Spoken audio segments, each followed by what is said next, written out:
રાધે રાધે, જય સિયારામ.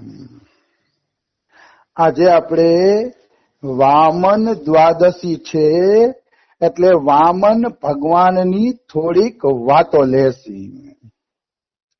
વાત એવી છે કે દેવાસુર સંગ્રામ થયો, ઇન્દ્રનો અને અસુરોનો સંગ્રામ થયો. ઇન્દ્ર અને અસુર વચ્ચે દેવાસુર સંગ્રામ જેને કહે છે, બહુ મોટું યુદ્ધ થયું, જે વાસ્તવમાં જાણીતું છે દેવાસુર સંગ્રામ. એ દેવાસુર સંગ્રામમાં બલિ રાજાને દેવતાઓ મારી નાખે છે. બલિ રાજાનું એમાં મૃત્યુ થઈ જાય છે દેવાસુર સંગ્રામમાં. એટલે શુક્રાચાર્યને દયા આવી ગઈ કે દેવતાઓ અસુરોને ભારે પડે છે, તો કઈક કરવું જોઈએ. એટલે શુક્રાચાર્યએ બલિ રાજાને જીવતા કરી દીધા. બલિરાજાને જીવતા કરી અને પોતાના આશ્રમે લઈ ગયા શુક્રાચાર્ય. તો બલિરાજા કહે કે હવે અમારે શું કરવું, કે દેવતાઓ અજય છે, જીતાતા નથી, તો શું કરવું. ત્યારે શુક્રાચાર્યજી એને 100 કઈક અશ્વમેઘ યજ્ઞ એવા કઈક યજ્ઞ કરાવે છે, અને યજ્ઞ કરાવીને એવા પુણ્યશાળી બનાવી દે છે કે ઇન્દ્રનું રાજ્ય એ જીતી લે છે. બલિરાજા, હું તો ટૂંકમાં કઉ છું, ખાલી સંદર્ભ કઉ છું. બલિ રાજા ઇન્દ્રાસન જીતી લે છે. એટલે આ ઇન્દ્રની માતા હતી ને અદિતિ, એ અદિતિને આ ન ગમ્યું. અદિતિને એમ થયું કે મારા દીકરાનું રાજ્ય વયું ગયું. એટલે અદિતિ કશ્યપ ઋષિને કહે છે કે મારો દીકરો ઇન્દ્ર તો રાજ્ય વગરનો થઈ ગયો, એને પાછું રાજ્ય મળે એવું કઈક કરો ને, કે એને પણ પાછું રાજ્ય મળી જાય. તો આને કીધું કે તારે એક વ્રત કરવું પડશે, પુંસવન વ્રત કા એવું વ્રત. એમ ઈ વ્રત કરીશ ને તો તને કે મતલબ સારો દીકરો જન્મશે ને ઈ દીકરો છે ને તારું આ ઇન્દ્રાસન પાછું અપાવી દેશે ઇન્દ્રને. પણ તારે વ્રત કરવું પડશે. તો કે હું કરી શીખી. વ્રતનું નામ મને ભૂલાઈ ગયું છે. પછી ઈ અદિતિ વ્રત કરે છે. વ્રત કરે છે ને તો ભગવાન વિષ્ણુ એને પ્રસન્ન થાય છે.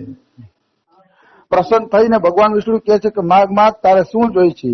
તો કે બસ મારા દીકરાને ઇન્દ્રાસન પાછું મળી જાય, કે એવું કઈક કરો. મારા દીકરાને ઇન્દ્રાસન મળી જાય. ત્યારે ભગવાન હસે છે. ભગવાન હસીને એમ કહે છે કે એ બલિરાજાએ સરસ ધર્મનું કામ કરીને યજ્ઞ કરીને સંપત્તિ કમાણા છે. ધર્મનું કામ ને યજ્ઞ કરીને સંપત્તિ કમાણા છે, એટલે કે એની સંપત્તિ હું ન જતી શકું. તો કે મેં વ્રત કર્યું છે, તો મારા ઉપર તમે કૃપા નહીં કરો. કે ત્યારે ભગવાન હસે છે અને એમ કે એક તરફ મારો ભક્ત બલિ છે, એની સંપત્તિ હું છીનવી શકતો નથી, અને એક તરફ તમે છો, કે કાંઈ વાંધો નહીં, હું બીજો કોઈ ઉપાય કરીશ.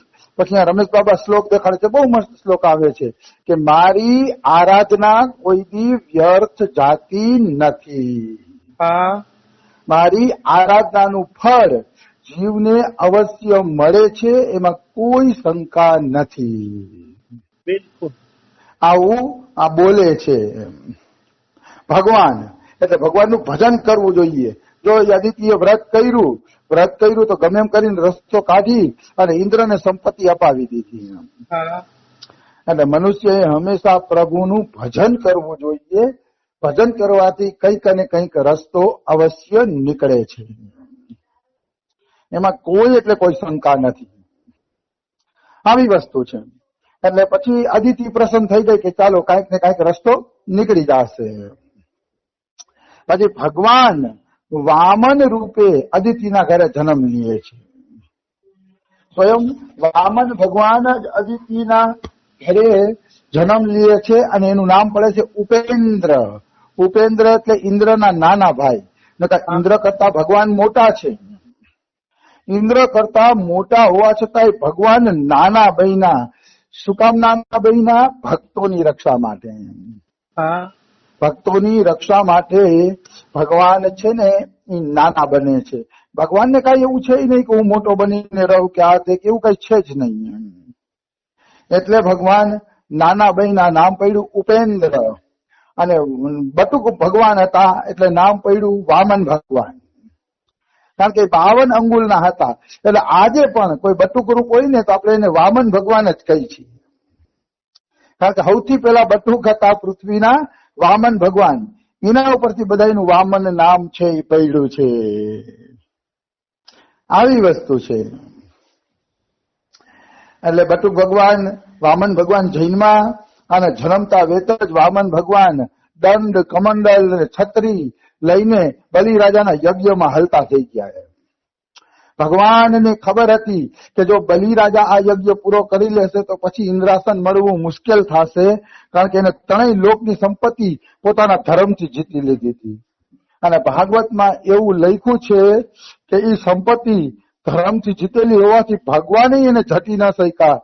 ભગવાનને પણ નીચા બનીને માગવું પડ્યું. આ બહુ અતિ મહત્વની વાત છે. ભગવાન ખુદ લીલા કરીને દેખાડે છે કે ધર્મપૂર્વક અગર કોઈ વ્યક્તિ સંપત્તિ કમાય છે કે કોઈ પણ વસ્તુની કમાણી કરે છે તો હું એ કમાઈને જટી શકતો નથી, મારે પણ નીચા બનીને માગવું પડે છે. આ ભગવાને બલિરાજાના ચરિત્ર દ્વારા જગતને સંદેશો આપ્યો છે. ભગવાન નથી જટી શકતા. પુણ્ય કર્મ હોય કોઈના, કે પાપ કર્મ હોય, કે કોઈ પણ કર્મ હોય, એ કર્મ પ્રમાણે ગાડી હાલે છે. હાલાકી ભગવાન ધારે તો સુદર્શન ચક્રથી બલિરાજાની તમામ સંપત્તિ જટી શકે એમ છે, પણ એમનામ જટી લઈએ તો પછી ધર્મનો અર્થ શું રહ્યો? તો બલિરાજાના યજ્ઞ કરવાનો અર્થ શું રહ્યો? એટલે ભગવાન દેખાડે છે જો મારે માગવું પડે છે, હું જટી શકતો નથી. આમ આવી વાત છે. આવી વાત છે. એટલે કહેવાનો ભાવ શું છે?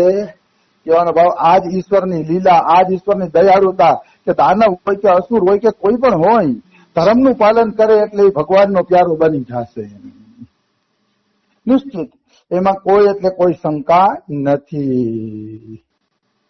તો વામન ભગવાન બલિરાજાના દરબારમાં ગયા સંપત્તિ માગવા માટે, અને અહીંયા જઈને ઉભા રહી ગયા.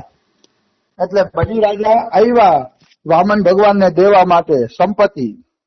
તો વામન ભગવાનને પૂછ્યું, બોલો ને બટુક ભગવાન કે તમારે શું જોઈએ છીએ? ધન, ખજાનો, હાથી, ઘોડા, ત્રણેય લોકની સંપત્તિ, સારી સ્ત્રી, જે જોતું હોય હું તમને આપું. બોલો તમારે શું જોઈએ છે? ત્યારે વામન ભગવાન કહે છે ભાઈ મારે તો 3 પગલા ભૂમિ જોઈશે, બીજું કઈ જોતું નથી.